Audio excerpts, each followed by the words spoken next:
আমি দই বড়া করব বলে এখানে বিউলির ডালটাকে ওভারনাইট ভিজিয়ে রেখে দিয়েছিলাম। এবারে আমি মিক্সি জারের মধ্যে এটাকে নিয়ে ব্লেন্ডারে ব্লেন্ড করে নিলাম। এর মধ্যে দেখো একটু খাবার সোডা আর একটু লবণ দিয়ে দিলাম পরিমাণ মতন। আদা বাটাও দিতে পারো, আমি আজকে খেয়াল ছিল না দিইনি। ভালো লাগে, টেস্ট লাগে।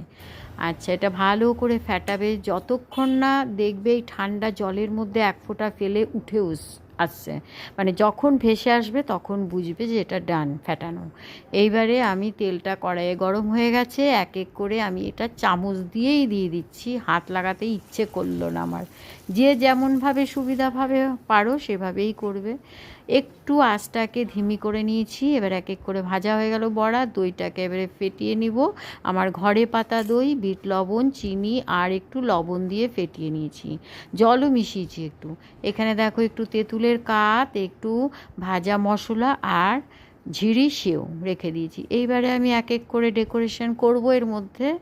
আর একটু দই দিয়ে দিলাম। এবারে এর মধ্যে দেব আমি আস্তে আস্তে এক এক করে সেও ভাজা, তারপরে ভাজা মশলা আর তেঁতুলের কাঠ, ধনে পাতা দিয়ে আমি এটাকে সার্ভ করব। এবারে দেখো আমার কি সুন্দর ডেকোরেশন হয়ে গেল।